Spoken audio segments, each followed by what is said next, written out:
7 minutos de esperanza. Respuestas sencillas a tus preguntas bíblicas. ¿Cómo reconocer una falsa conversión o un cristiano falso, en otras palabras? Cuando los escribas y fariseos cuestionaban a Jesús por tradiciones, Jesús les respondió y les dijo: este pueblo de labios me honra, mas su corazón está lejos de mí. Pues en vano me honran, enseñando como doctrinas mandamientos de hombres. Mateo 15, 8 al 9. Así que mencionar el nombre de Jesús, hablar de Dios, cantar música cristiana, nada de eso es garantía de ser salvo, y no necesariamente es una señal de ello. Veamos algunas evidencias de lo que podría ser una falsa conversión. Claramente no somos quien para juzgar quién es o no es salvo. Sin embargo, no podemos ignorar lo que el apóstol Pablo escribe a los Corintios en la primera carta a los Corintios, capítulo 15, verso 1 y 2. Y dice lo siguiente: además, os declaro, hermanos, el evangelio que os he predicado, el cual también recibisteis, en el cual también perseveráis, por el cual asimismo, si retenéis la palabra que os he predicado, sois salvos. Si no, creísteis en vano. Así que hay personas que creen en vano. Eso podría ser un falso convertido.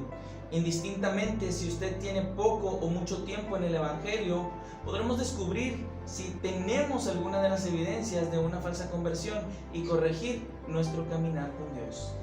Y quiero apoyarme en una muy conocida parábola para describir algunas características o evidencias de una persona que ha creído en vano.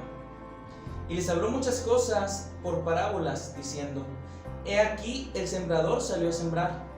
Y mientras sembraba, parte de la semilla cayó en el camino, y vinieron las aves y la comieron. Parte cayó en pedregales, donde no había mucha tierra, y brotó pronto, porque no tenía profundidad de tierra. Una falsa conversión se nota cuando el creyente brota pronto, recibe con gozo la palabra, pero no permanece. Lucas 8:13 lo explica así: los de sobre la piedra son los que, habiendo oído, reciben la palabra con gozo, pero estos no tienen raíces, creen por algún tiempo y en el tiempo de la prueba se apartan. Son aquellos que al escuchar el llamado levantan la mano y hacen con mucho gozo una profesión de fe. Luego les vemos activos en la iglesia, incluso muchos llegan a ser líderes de ministerios, y de pronto solo desaparecen. Y no solo desaparecen de la iglesia, sino que regresan a su antigua y pecaminosa vida, y en muchas ocasiones hasta aborreciendo a Dios. ¿Y qué es lo que pasa con ellos? Mateo 13:6 dice: pero salido el sol se quemó, y porque no tenía raíz se secó. La falta de profundidad no les permite echar raíces. Con la falsa conversión no hay humedad, porque no se profundiza, no se escudriña, no hay un interés por conocer más y más de Dios. Se queda en la superficie, donde está la comodidad, donde no hay compromisos de vivir en santidad. Y entonces se tiende a vivir un cristianismo barato, fácil, romántico, un cristianismo superficial. Y esto no es para señalar a nadie, y no tenemos derecho a hacerlo. Esto es para que, como el apóstol Pablo dijo, nos autoexaminemos si estamos o no en la fe verdadera. Estas son algunas características de un cristiano superficial o de solo apariencia. Tienen una doble cara. Pueden tener, como ya dijimos, incluso liderazgos en su iglesia, y durante la hora del culto ser lo más santo y espiritual del mundo, pero en casa ser el demonio mismo, sin ningún cambio, sin haber sido realmente transformado. Los hijos, sus padres y hermanos darán testimonio de si en verdad viven conforme a la voluntad de Dios, y los casados, su cónyuge y sus hijos darán testimonio de si es así. Otra característica es que aparentan mucha piedad, pero se oponen a todo. Son aquellos hermanos que no ayudan en nada en la iglesia, pero tampoco dejan que nadie haga nada. Rebeldes a los pastores, por tanto rebeldes a Dios.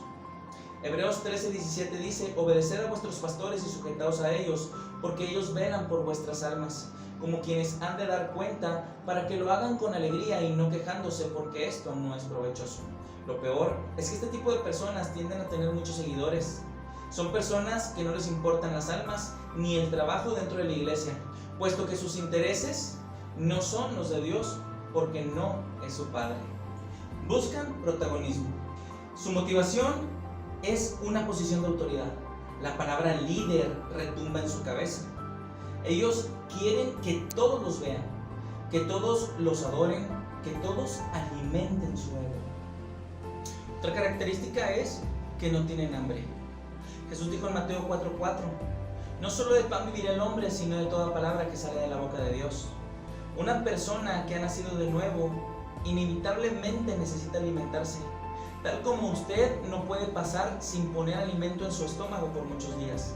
Entonces, si no se alimenta, es porque no tiene hambre. Y si no tiene hambre, muy posiblemente no ha nacido de nuevo.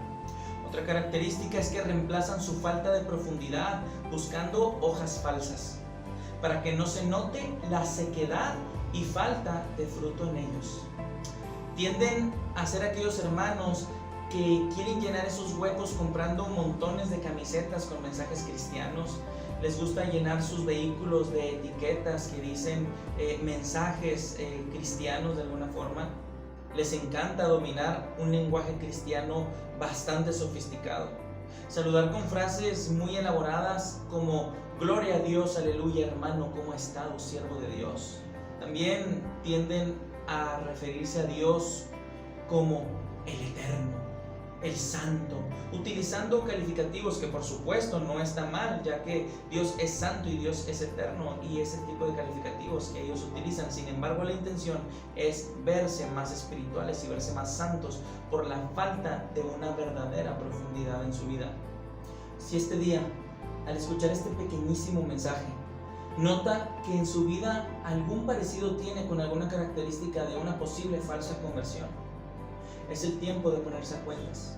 Cambie su manera de vivir y, como dice Mateo 3:8, haced pues frutos dignos de arrepentimiento. Dios le bendiga.